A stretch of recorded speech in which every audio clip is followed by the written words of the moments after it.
We're in a garage, as usual. So today, we are going to start on the table. Why not the wheels, you ask? Because I want to have the table so I can work on the wheels. So we get the table done, then we can work on the wheels.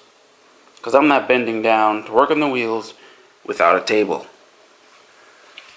Like I said, this won't be a long project. It just needs some slight sanding just to clean it off the top, smooth everything out. I think this table was... I don't know. I thought I might have remembered the table, but who knows, it's been years. Sand everything down, and then plan out the legs.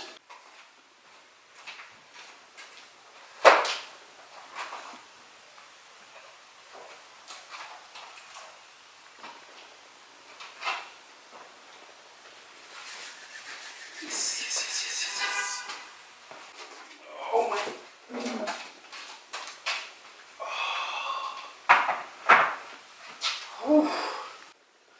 I think, what happened?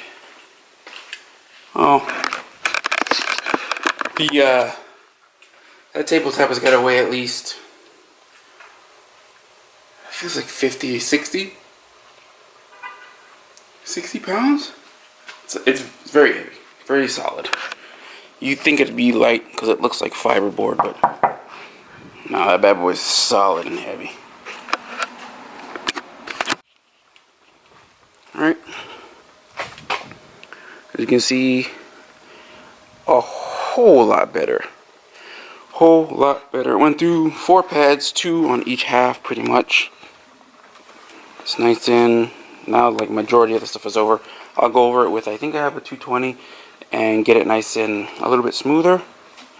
I ran the sander along the edge for a little bit of a beveled edge. I didn't want to have to break out the router. Too much noise and a hell of a lot of cleanup. So I just ran the sander on the edge, you can see there. Got the wood sanded down with the 220. It is super smooth now. Did some fill and some of the holes. Why have holes if you don't need them? The thing is with this stuff, sometimes it says it takes 2 to 6 hours to dry for shallow fills, which these are. If you can see that there. Pre-stain, which you should do on all wood. That way, when you do go to put your color, it all goes on even. So what I'm going to use is Varathane Jacobean. This is the dark color I used on the barn door in our bedroom.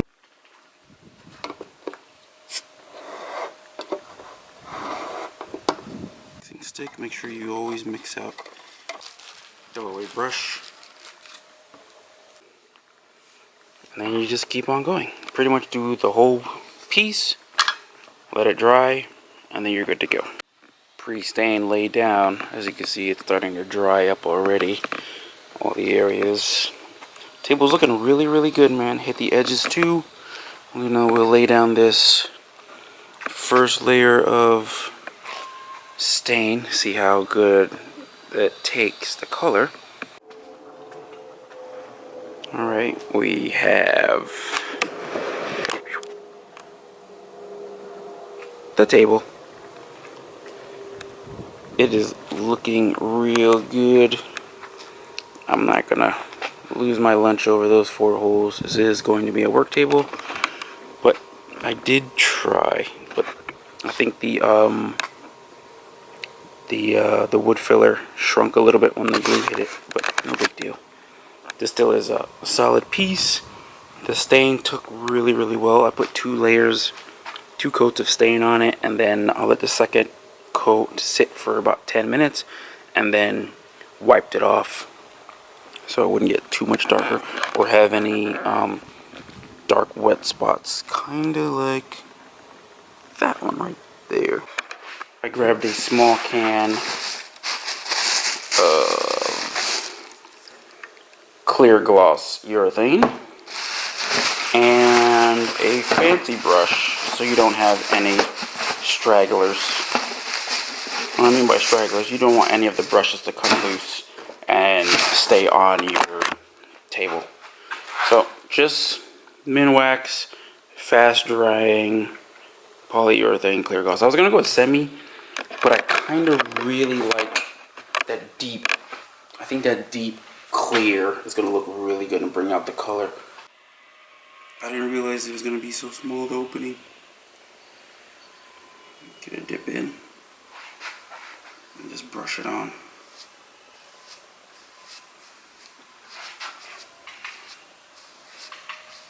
You guys can't really see that.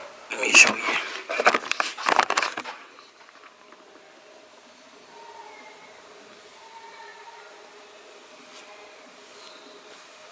You're pretty much just laying down your cover coat.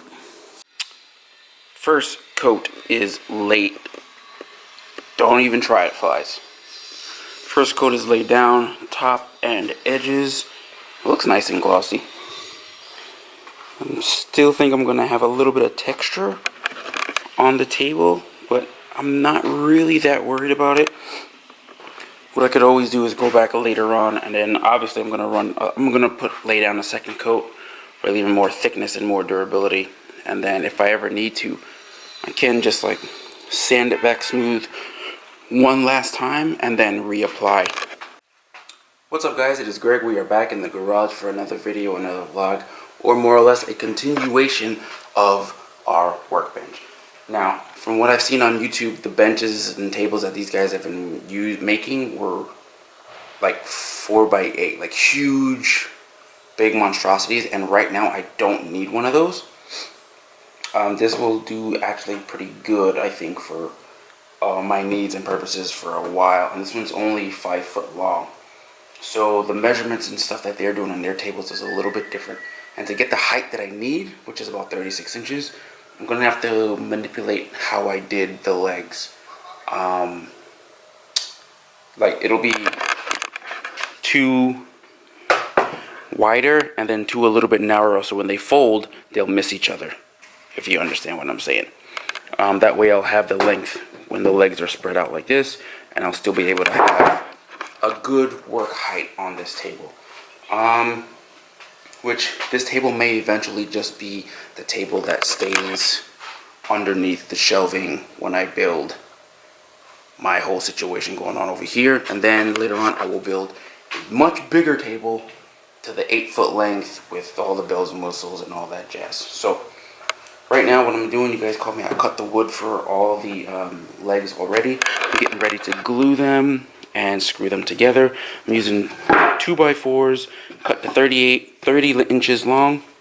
We'll glue, we'll double stack them, and that'll be our leg right there. And then we have to make 45 degree cuts on the ends to allow them to swivel. And then once we do the outside, the inner frame of the table, we'll measure where they need to be, drill holes.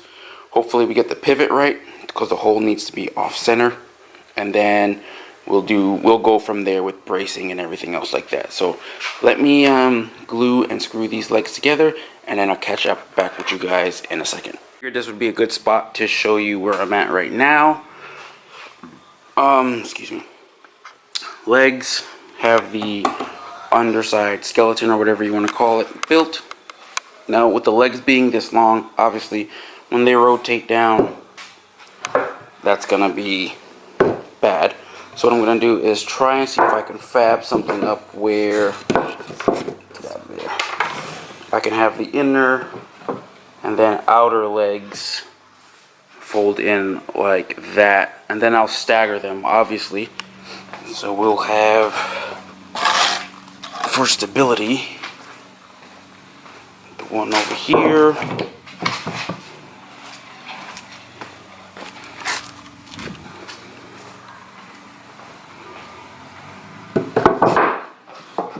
so they'll kind of be like that. That way the table will have some stability. I'll either do it this way, or I could do in and out like this, which will also, I'm pretty sure, will do the job. It's not like I'm gonna be doing anything super heavy that I'm worried about.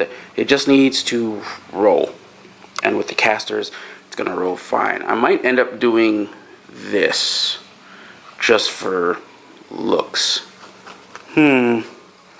So the overall, what I'm gonna be looking to do here is cut 45s on the angles here on the leg, tops of the legs, and drilling bolt here. That way when I put the carriage bolt through, it'll rotate.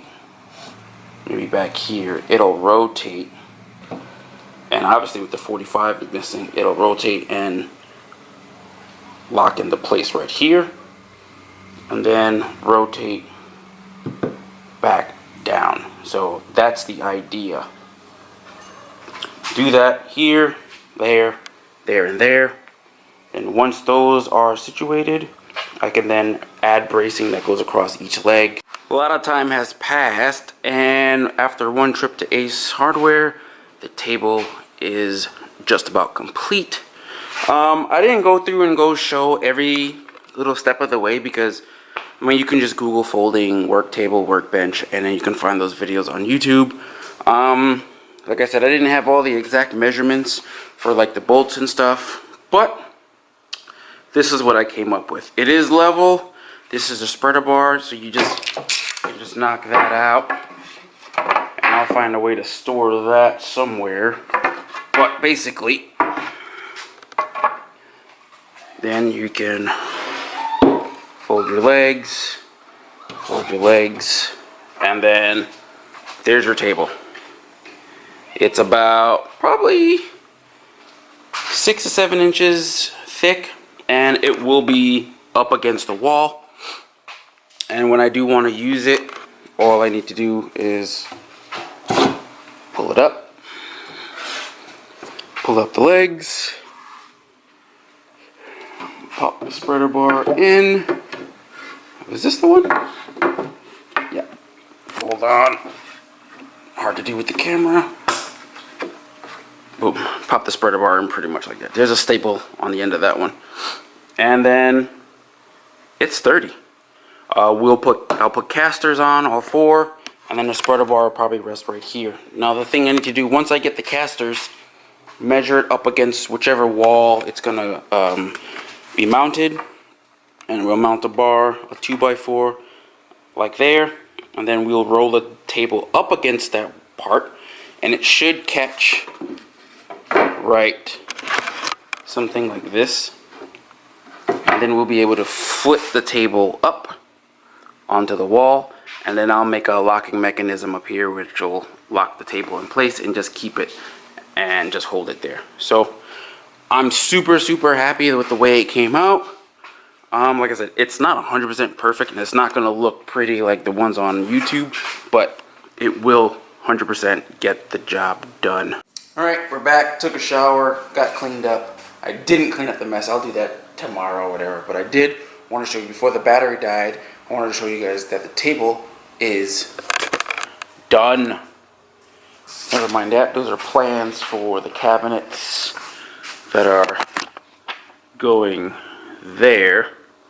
So I have 10 feet to work with, and I have an idea. Once all this stuff is out the way, we'll start building frames and all that jazz. But for now, we have a rolling table that rolls. Bang.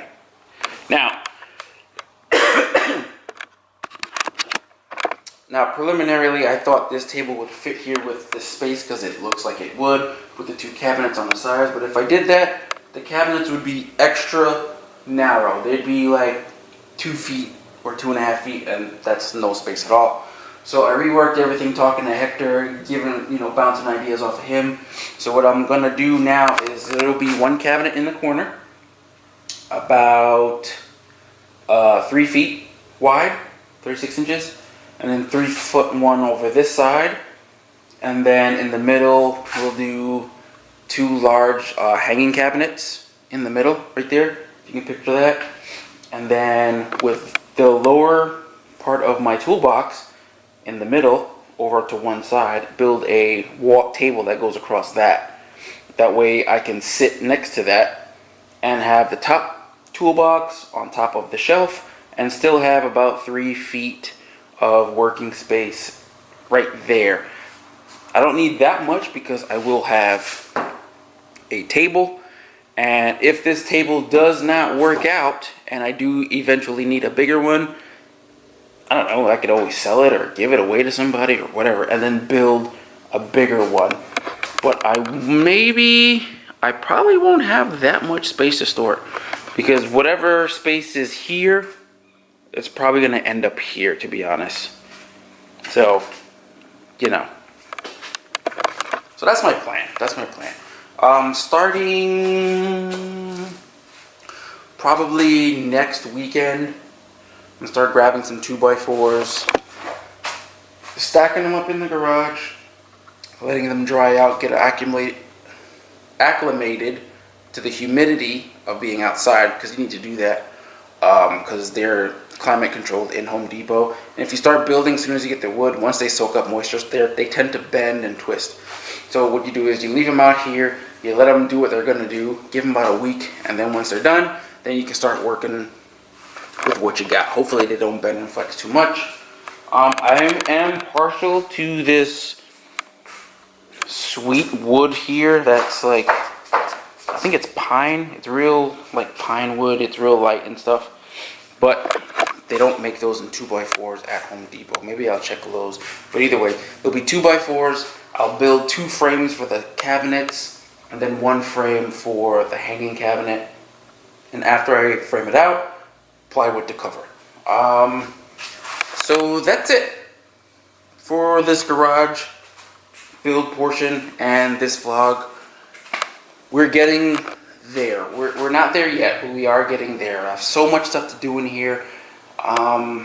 It's getting a little bit harder to go to the store. Last weekend I went to Home Depot and you had to wait outside, and they only let 150 people in the store, I think they said, or less, something like that, at a time. So it was very, you just had to wait in the sun, and it was ridiculous. And then you're standing 6 feet apart from people, and it's just a hassle. It really is a hassle. So like leaving the house is a pain, and doing all this stuff, and nobody wants to get stopped by the cops doing all that stuff. So anyways, I'm gonna try my best to get as much material as I can here. That way we can get started on this build, because I really want to do that. Also, I do want to start, I need to order the other tire rack, hopefully. And I mean, this is gonna be real close, that I can put that tire rack up here and not have it interfere with the cabinet door opening. I think I'm only going 7 feet, and I think that's taller than 7 feet. If it is, I'm good. If it's not, then I don't know, I'm out of luck. But either way, there's other walls I can choose from. So stay tuned. I know this is supposed to be a car channel. We're not doing car stuff right now, but we are getting the garage situated and getting the space needed, so when throat is dry. So when I do bring Christine in here to work on her, all this stuff is out of the way. I really kind of want to be able to pull her in kind of sideways and have her here. That way I can walk around the car and not have to be up against a wall.